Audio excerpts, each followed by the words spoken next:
vous voyez bien que j'ai fait volontairement cette entrée en matière un peu tonique pour vous, non pas vous secouer, mais pour montrer qu'on est dans un système finalement qui part de l'entreprise. Et que l'ensemble du système, en partant de l'entreprise, petit à petit construit une toile d'araignée où l'entreprise va devoir trouver des fonds. Monsieur parlait tout à l'heure des entreprises de plus de 50, et de moins de 50. Il est clair que les entreprises de plus de 50 aujourd'hui n'ont plus d'enveloppe au niveau de l'opérateur de compétences et donc du coup vont essayer de trouver des moyens financiers autres qu'elles pourront récupérer, pas uniquement, mais auprès de leurs collaborateurs dans le cadre d'un projet co-construit. Si je vais un peu là sur les évolutions fortes de la loi, ça vous l'avez tous compris, c'est qu'avant il y avait une cotisation 1% pour les entreprises de plus de 11 pour financer la formation professionnelle et un peu la formation des demandeurs d'emploi. Et puis il y avait une cotisation de 0,68 qui était la taxe d'apprentissage. Alors cette année, on est encore dans une année transitoire, puisque la taxe d'apprentissage reste dans le cadre qui est le sien encore en 2019, ça n'évoluera qu'en 2020, et que mais à terme, en 2021, on aura en fait une seule cotisation, et cette cotisation-là sera ventilée de façon différente. Alors simplement, mais je ne veux pas vous encombrer avec les instances qui disparaissent. Les instances où les partenaires sociaux étaient tout seuls, donc syndicats d'employeurs, syndicats de salariés, on n'en parle plus. Il y avait un machin qui s'appelait le COPANEF, Commission paritaire nationale de l'emploi et de la formation. Il y avait une grande prérogative, c'était de faire des listes CPF, il disparaît. En région, vous aviez une déclinaison qui s'appelait le COPAREF, qui disparaît aussi. Et vous aviez au niveau national un fonds paritaire de sécurisation des parcours professionnels qui était l'endroit où les partenaires sociaux avec l'État déterminaient des priorités, notamment de financement de politique à destination des demandeurs d'emploi, disparaît aussi parce qu'on crée une instance qui s'appelle France Compétences, et vous voyez encore le mot compétence. Oui, et puis il y a aussi un haut commissariat aux compétences là, qui a été Jean-Marie Marx, là, qui en a pris qui en assume l'animation. Donc là, vous avez France Compétences, un conseil d'administration multiparti. Quand on dit multiparti, c'est l'État, les régions, les partenaires sociaux et les personnes qualifiées. Et quand vous prenez la totalité des voix de l'État et des personnes qualifiées, vous atteignez 50%. Les régions, c'est portion congrue. Il y a 2 représentants de l'État qui disposent de quelques voix. Et la grande nouveauté au niveau des partenaires sociaux, c'est que les voix, notamment des organisations syndicales de salariés, sont réparties en fonction de leur représentativité et non pas chacun qui a le même pourcentage, le même nombre de voix. Avant, vous aviez 5 organisations de salariés, vous aviez chacune qui avait 2 voix. Maintenant, vous avez 5 organisations de salariés, vous avez la CFDT et la CGT qui ont 6 voix, Force ouvrière qui en a 4, la CFE-CGC qui en a 2 et la CFTC qui en a 2. Vous voyez qu'on est aussi sur des rapports de force qui ont changé et évolué, et ça se fait dans toutes les instances paritaires aujourd'hui. Donc France Compétences va avoir quelques missions sympathiques. Une première, c'est de coordonner les observatoires prospectifs des métiers et des qualifications. J'y reviendrai tout à l'heure pour expliquer un peu ce qu'on met derrière. Une deuxième, qui va être de réguler les tarifs des contrats en alternance. Quand je parle d'alternance, c'est les contrats d'apprentissage, des contrats pro, il y a un nouveau machin qu'on appelle ProA. Alors quand on parle de réguler les tarifs, on dit que pour l'apprentissage, c'est les branches professionnelles qui proposent un prix. Elles l'ont toutes fait. Pour chaque diplôme, pour chaque titre, chaque branche professionnelle a proposé un tarif. Alors je vous engage d'aller sur le site de France Compétences, pour regarder dans la partie actualité, vous avez tout le tableau. C'est extrêmement intéressant à regarder. Vous prenez une certification, je m'étais amusé à prendre un titre qui avait été proposé par 5 branches différentes. La proposition minimum était de 6 000 €, une branche, et la proposition maximum d'une autre branche était de 14 000 € sur la même certification. Quand on dit que France Compétences régule, France Compétences fait quoi à ce moment-là? France Compétences dit nous on propose un tarif à 9000 et des brouettes. Okay. Puis après France Compétences dit le minimum pourrait être de temps et le maximum de temps. Charge pour les branches d'aller là-dedans. Donc ça c'est un rôle qui est un rôle extrêmement important. Et ce rôle de régulation il se fait tous les ans. Et les tarifs se font tous les ans, tous les 2 ans. Donc je suis aussi l'organisme de formation. Derrière, je regarde en fait, je fais un titre pour la CPNE de la métallurgie, puis je me rends compte que le contrat d'apprentissage, celle-là, elle propose 14 000 €, et qu'il y en a une autre qui me propose 6 000 € pour la même certification, là, où je vais là. Vous voyez les évolutions de marché là aussi. Troisième temps de France Compétences, c'est elle qui va répartir les fonds vers les opérateurs de compétences sur 2 enveloppes, l'alternance et les entreprises de moins de 50. Vous voyez que l'argent avant, elle arrivait aux OPCA.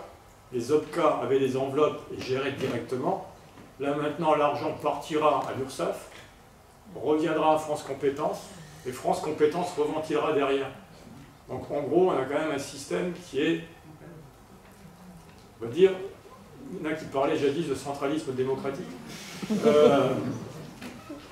Ici, on a une forme en fait quand même de centralisation qui se met en place, mais l'État affiche clairement que les cotisations, donc les 1,68% qui vont être collectées par l'URSSAF, c'est de l'impôt.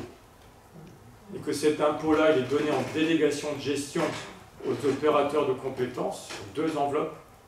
Et cette délégation de gestion-là sera vraiment surveillée de près, puisque la grande nouveauté du système, dans chaque conseil d'administration, un opérateur de compétences, vous allez avoir un commissaire du gouvernement. Ce qui n'était absolument pas le cas avant. Alors on me dit, quelques mois que j'ai passé au cabinet, tu comprends, il faut qu'on évite l'effet cocotte-minute. Après, je pense encore à l'histoire sociale et notamment aux enveloppes. Il y avait l'UMM, à un moment donné, il y a eu un procès avec des enveloppes, avec de l'argent liquide. Et Gauthier Sauvagnac, le délégué général de l'UMM, dans le cadre de sa défense, dit, mais vous comprenez, c'était un moyen de fluidification du dialogue social. Donc on est ici dans une situation où l'État dit, arrêtons la cocotte minute et arrêtons la fluidification du dialogue social. C'est de l'argent, c'est de l'impôt, donc on contrôle l'ensemble, et qu'avec les mêmes sommes, il faut qu'on fasse plus, et que l'argent aille à la formation et pas ailleurs. Dernier, je sais que je suis un peu... dernier tiré, dernière grande mission de France Compétences, c'est d'établir et de garantir la pertinence, le mot pertinent ici est important, la pertinence des certifications. C'est-à-dire quoi, pertinence des certifications? C'est qu'il faudra vérifier que l'ensemble des certifications répondent bien aux besoins de l'économie. Sinon, tout va bien, hein. Vous avez un modèle économique qui est en train de se construire là, au fur et à mesure que je parle. Dans les choses, dans les évolutions importantes, c'est pas neutre ça, parce que les branches professionnelles prennent la main sur l'apprentissage. Vous savez que jusqu'à présent, j'enfonce des portes ouvertes, l'apprentissage était un système subventionné. Puisque c'était les conseils régionaux, alors je crois, qui avaient le contrôle du système de l'apprentissage, c'est eux qui habilitaient ou labellisaient, je ne jamais le bon mot, les CFA. Il y avait une convention qui était signée sur une période de 5 ans, en règle générale, c'est ça, non, sur une période de 5 ans, et puis vous aviez tous les ans, le conseil régional votait une subvention d'équilibre pour les organismes, les CFA, qui n'auraient pas suffisamment de moyens financiers pour pouvoir continuer à exister. Ça, c'est fini. Donc s'il y a des CFA dans la salle, vous savez comme moi que depuis là, le 1er janvier 2019, mais surtout le 1er janvier 2020, tous les organismes de formation, quels qu'ils soient, pourront faire de l'apprentissage. Et que, y compris si vous, dans votre entreprise, vous voulez créer un CFA, c'est possible. La différence avec la période précédente, donc de subvention, c'est que là on dit que tout contrat sera financé. Et à partir du moment où on dit que tout contrat sera financé, on va dire jeu d'acteurs un peu différent. On arrêtera certaines écoles qui prennent des gens en disant je vous donne 3 mois pour trouver une entreprise et ça vous coûte, pour avoir un contrat en apprentissage, ça vous coûtera de temps, si vous ne trouvez pas d'entreprise, ça vous coûtera de temps. Là, on est en train de mettre en place un système où ça va partir de l'entreprise qui devra clairement déterminer ses besoins en alternance, sachant qu'il y a quand même des obligations. 250, c'est une entreprise de 250, c'est une obligation de 5% d'alternants. C'est une obligation depuis longtemps. Loi Cherpion de 2011, 3%, 4%, 5%. Et comme pour les travailleurs en situation de handicap, bon nombre d'entreprises préféraient payer des pénalités. Aujourd'hui, on leur dit l'alternance, c'est une priorité. Derrière cette priorité-là, c'est vous qui avez l'obligation de faire, et on vous donne le moyen, y compris de créer un CFA. Vous comprenez bien que certains grands groupes auront la possibilité, puisqu'ils ont déjà des organismes de formation, des campus, accompagnés par l'État, puisqu'il y a des moyens financiers qui sont mis à disposition, créer leur propre CFA et donc du coup faire un sourcing, d'avoir les apprentis et d'avoir en fait une chaîne qui est une chaîne contrôlée sur à la fois finalement les finalités qui peuvent être le cœur du métier de l'activité, mais aussi à un moment donné d'être sur un certain nombre d'alternants sur des formations support et d'avoir la capacité d'avoir un turnover important sur ces postes-là, ce qui ne fera pas derrière d'embauche forcément ces personnes-là. Donc là, on a un système qui se met en place de l'apprentissage qui est un système purement libéral, marché ouvert. Donc opportunité pour un organisme de formation d'avoir aussi un marché différent. Et donc des possibles différents. Alors la seule chose qu'on va vous demander, si vous voulez faire de l'apprentissage, c'est que ce soit inscrit dans vos statuts, c'est que vous soyez, que vous respectiez le critère qualité, parce que jusqu'à présent les CFA n'étaient pas tenus de respecter le critère qualité, ils ont jusqu'en 2021-22 pour se mettre aux normes. Et donc, puis le troisième critère, je l'ai oublié, mais c'est relativement simple pour faire de l'apprentissage demain. La comptabilité. Comptabilité, oui.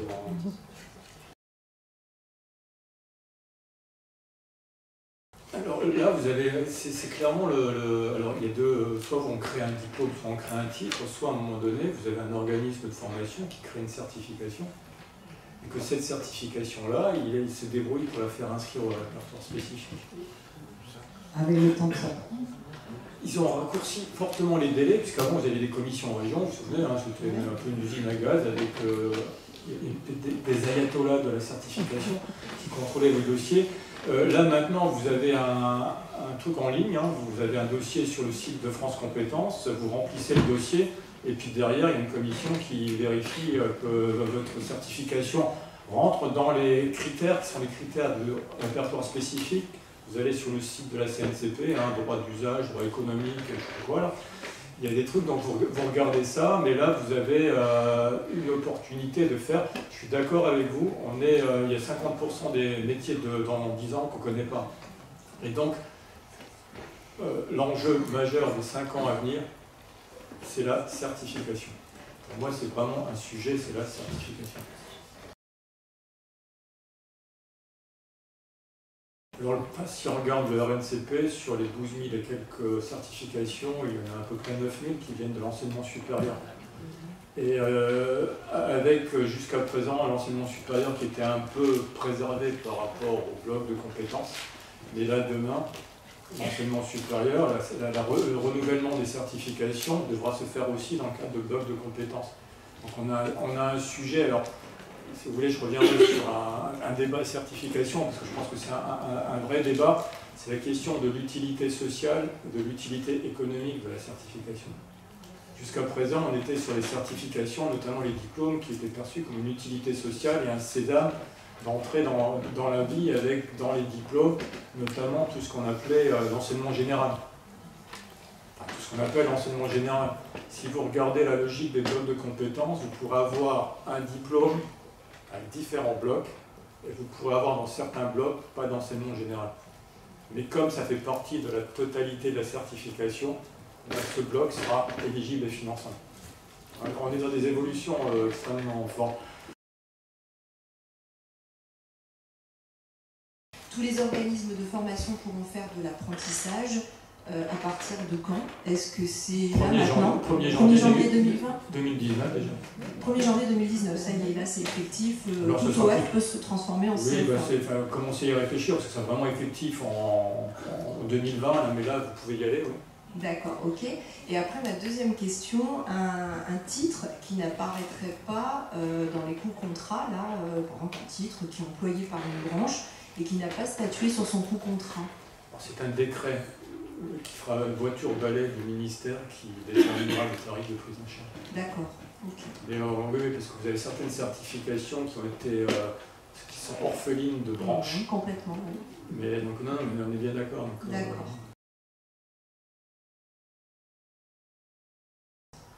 Pour Cléa, il y a un cas particulier, c'est une certification, je pense que c'est une des choses, je pense qu'il faut dire les plus intelligentes que les partenaires sociaux ont fait avec cette certification Cléa. Vous savez comme moi que depuis le début de l'année, si on regarde le financement possible pour Cléa, avant on était dans une expérimentation du fonds paritaire et avec les OPCA qui avaient des enveloppes pour financer Cléa. Depuis le 1er janvier, il n'y a plus d'enveloppe qui existe. Et on a moins 80%, j'ai discuté la semaine dernière avec la directrice du réseau des APP, on a moins 80% de mise en œuvre de Cléa, parce que Cléa c'est quelque chose de particulier. Mais là aujourd'hui, ce que disent les textes, c'est que le financement de Cléa, il peut se faire avec du CPF. Je crois que c'est quand même un peu compliqué de demander à quelqu'un de mobiliser son CPF comme ça, et que là on a un trou de système sur cet aspect-là. Et honnêtement, par rapport à votre question, Cléa, on ne peut pas le découper en bloc. Cléa, c'est un parcours qui a une évaluation avec une prescription, pour le coup, qui est faite par l'évaluateur sur le besoin réel de la personne. Et donc, c'est un parcours qui se met en place et la finalité, c'est d'avoir effectivement l'ensemble. Alors, c'est les, je ne sais plus combien, là, les 7, 29 ou je ne sais plus combien, et 100 et des brouettes à 128. Donc on a, c'est difficile là. Donc là, Cléa est vraiment le cas particulier. Et je pense qu'il faut vraiment, entre nous, là, il n'y a personne qui nous donne le regard, il y a un lobbying à faire sur le financement de Cléa demain, parce que Cléa, pour les demandeurs d'emploi, ça va à peu près. J'ai vu passer une note du Pôle emploi, alors je pense qu'en région, ça doit être à peu près pareil, où on dit que ça doit être un complément financé avec sur un complément CPF avec un complément AIF. C'est la note qui est passée. Mais pour tous les salariés qui sont dans des entreprises, comment on peut financer Cléa aujourd'hui? Je suis désolé de le dire, on ne peut pas. J'ai eu Philippe De Bruyne au téléphone hier, qui était le président du Copanef, il dit on a un trou de système là. En plus, il y a Cléa numérique qui doit arriver, et en plus, c'est pareil. Donc là, on a des vraies questions. C'est une bonne question à laquelle je ne peux pas répondre.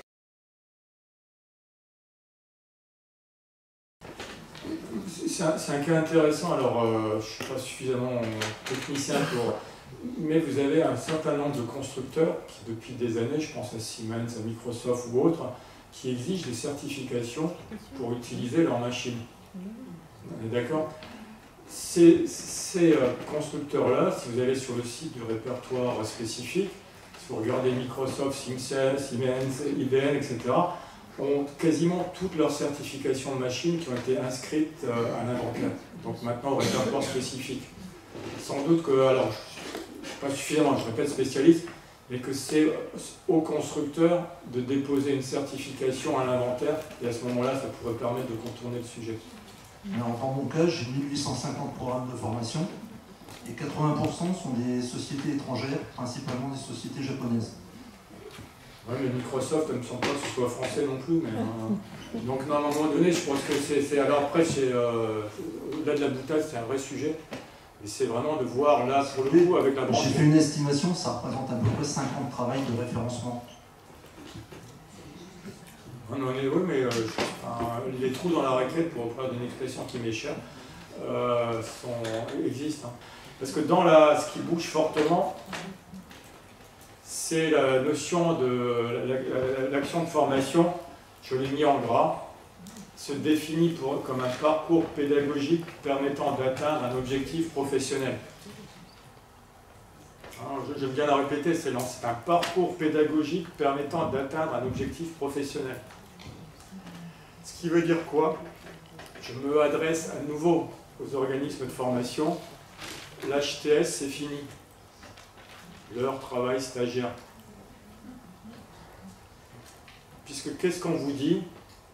C'est qu'en fait, à partir du moment où on parle de parcours pédagogique, charge pour vous de déterminer ce que vous allez pouvoir mobiliser quand quelqu'un va venir pour faire un parcours individualisé avec des objectifs qui sont ceux-là: permettre à toute personne sans qualification d'intégrer le plus rapidement possible l'emploi, de favoriser l'adaptation des travailleurs à leur poste et l'évolution dans l'emploi, de réduire les risques résultant de qualifications inadaptées et de favoriser la mobilité.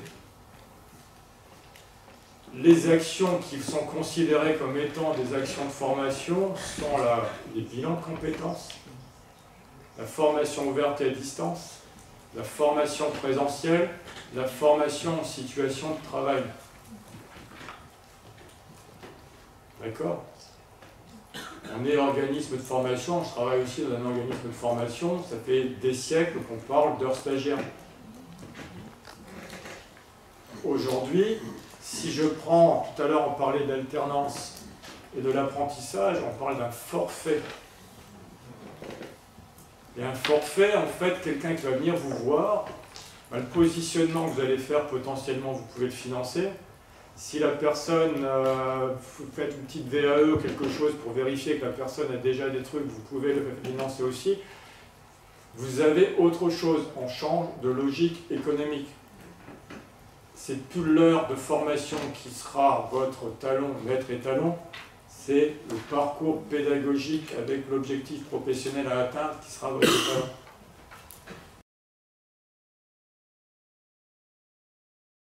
Donc, comme c'est un forfait, madame, c'est vous qui adapterez en fait en fonction du parcours de chacun et qui devez vous débrouiller à la sortie pour effectivement avoir un point d'équilibre financier. Donc ça voudrait dire que c'est le même coût pour tout le monde, par rapport à un parcours X. Donc là, après, enfin, je ne suis pas organisme de formation, c'est pour comprendre la logique. Il y a des choses qui bougent.